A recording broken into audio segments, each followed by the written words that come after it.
Warren Buffett said, I'm going to buy $9 billion of Bitcoin every year for the next 4 years, starting on April 20th. That's what the halving is. You can look at it as it's a natural demand for $35 million worth of Bitcoin a day, every day for the next 4 years. Or you could say,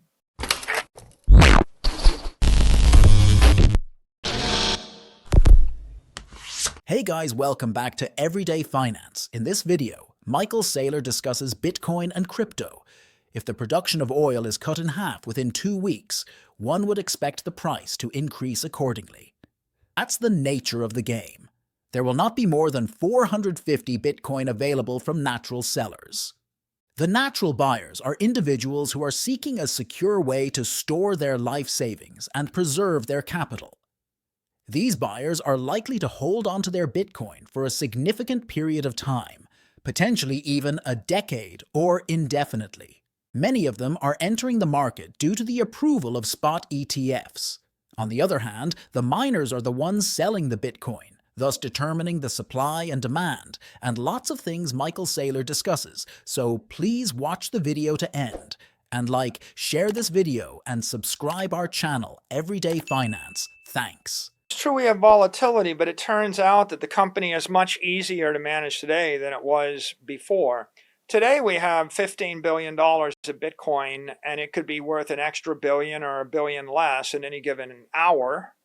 But 4 years ago, we had $500 million of cash, and there was no chance we were going to have more than $500 million in cash. So I'd rather have the capital and have it volatile than not have the capital. It's kind of like saying to the richest man in the world, you made $50 billion last month, but you might lose $20 billion next month. Is that stressful?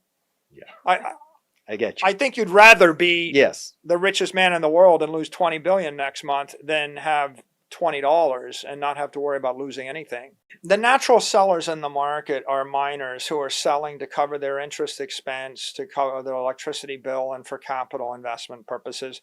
And right now they sell about 900 Bitcoin a day.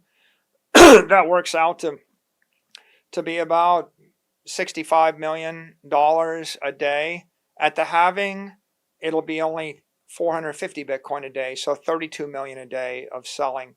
The significance of the halving is it's kind of like if Warren Buffett said, I'm going to buy $9 billion of Bitcoin every year for the next 4 years, starting on April 20th.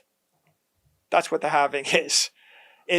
You can look at it as it's a natural demand for $35 million worth of Bitcoin a day, every day for the next 4 years. Or you could say Bitcoin is a market where there's $18 billion of supply available, and there's a demand that's more than that, but in a couple of days, there won't be 18 billion in supply, there'll be 9 billion in supply. Yeah. So if I told you I was going to cut the production of oil in half in 2 weeks, you would think the price would go up. Yes. And so that's the significance of the halving. There's not going to be any more than the 450 Bitcoin available from natural sellers. The natural buyers are people that want to store their life savings. They want a store of value, and they're wanting to save their capital. And when they buy, they'll buy and hold it for a decade. Maybe they'll hold it forever, but they'll hold it for a long, long time. And a lot of them are coming into the market because of the approval of these spot ETFs right now. Yeah. So they're the buyers. The miners are the sellers. The supply demand is the demand is going to increase. The supply is going to decrease. The price will have to adjust to find marginal sellers that want to sell at a higher price. I actually think that if Warren Buffett had 100 hours to consider Bitcoin, and if he wasn't in his 90s, if he was in his 60s, he probably would spend the time to learn it, and he'd be a big Bitcoin believer. Because Warren Buffett is an adherent of the buy and hold strategy, the hodl. He's probably the most famous hodler of his generation. He bought Coca-Cola and he still owns the stock. He would buy companies and hold them for 30 years.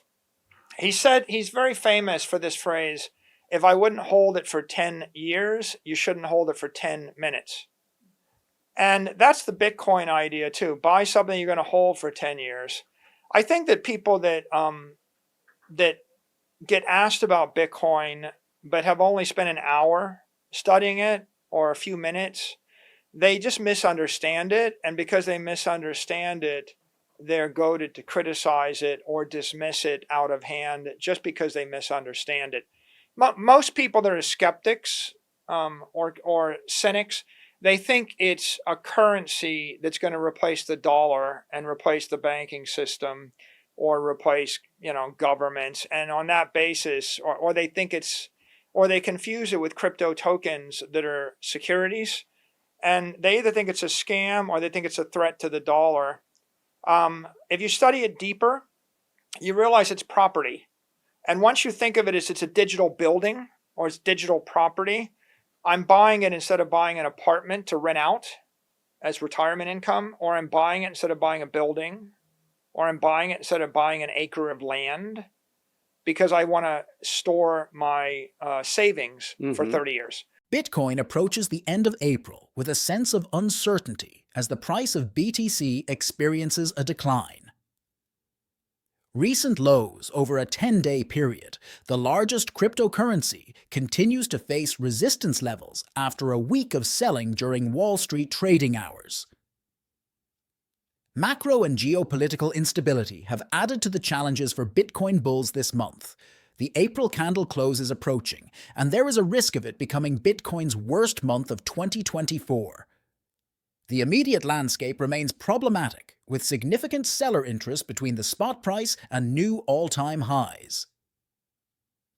Market observers are now focusing on key areas of support in case downside pressure continues. Optimists argue that BTUSD is currently ranging and that time will lead to a continuation of the bull market seen in Q1. Its comeback may be aided by a dose of DJ. This week, less than 4 months after the United States Hong Kong is preparing to introduce its own Bitcoin exchange-traded funds, ETF. Unfortunately, the weekly close did not bring much relief for Bitcoin traders, as the BTUSD continued to decline during the Asia session. In the previous week, attempts to bounce back towards $65,000 were consistently met with selling pressure around the Wall Street Open. This phenomenon has been attributed to automated trading algorithms by various commentators, including the well-known trader Skew. There is potential for a longer crab between $67,000 and $58,000 until a proper flow-supported breakout occurs. Fresh analysis on X, formerly Twitter, on April 29th has failed to keep the market below $60,000 for long, even at current levels around $62,000. However, April is on track to deliver more than 12% losses. According to data from monitoring resource CoinGlass, this month marks Bitcoin's poorest performance since November 2022, during the peak of the recent bear market. Let's get back to Michael Saylor interview. Started thinking, hey, this is better than gold. This is a really good idea, a digital asset. And when I got to 1,000 hours, I realized that this is probably the best asset. And then somewhere past a few thousand hours, you start to conclude this is an instrument of economic empowerment. This represents property rights for 8 billion people. This represents the singularity where engineering and science and mathematics crashes into economics and politics. And now economics is going to be a science or an engineering discipline, not an art or a pseudoscience. Well, I did invest as an individual. And I think if you're an individual investor or you're a family, Bitcoin makes a good treasury asset. You can build a family on it. If you want to store assets for 100 years so your great-grandchildren are able to live well on what you've earned in your life, then Bitcoin is, I think, my best idea for that.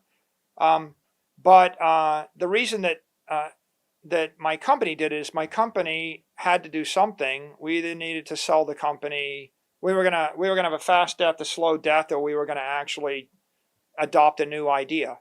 And so we did it in order to save the company, in order to assure the company's success. And I think Bitcoin can be used to back a company. You can use it to back a bank. You can use it to back a family. If you have a charity or a religion or any nonprofit organization, you need an endowment. Think about the endowments at universities, right? The real issue is, what are you going to invest? Do you want a big endowment or a small one? You want a big one. Do you want your endowment to go up 30% a year or 20% a year, or do you want it to go up 2% a year? You want it to go up 30% a year.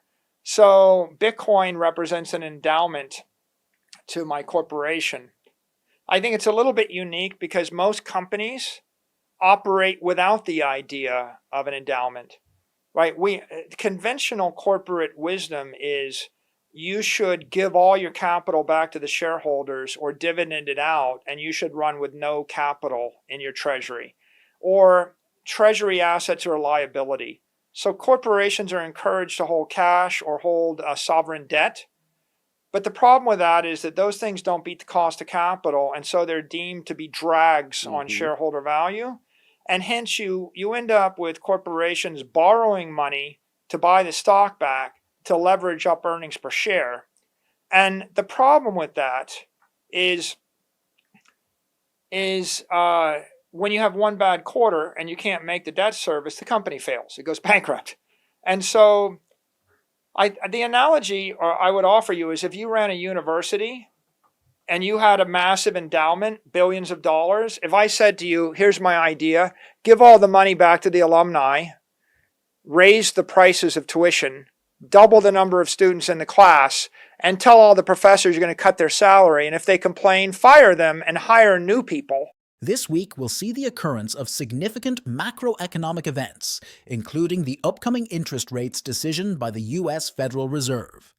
As the latest meeting of the Federal Open Market Committee approaches, market expectations remain steady. However, recent macro data prints have raised concerns for risk assets. There is a fear that lower rates may be delayed, contrary to initial expectations at the beginning of the year. CME Group's FedWatch tool estimates reflect this sentiment. This upcoming week is expected to be significant for trading, as highlighted in the Kobe Letters weekly macro outlook. After a month filled with high inflation data, market participants are eagerly awaiting the Fed's updated views. Not only is the week's macro events making headlines, but it is also being accompanied by commentary from the Fed. Jerome Powell's remarks on May 1st will be accompanied by the release of jobless claims and unemployment data on May 2nd and May 3rd.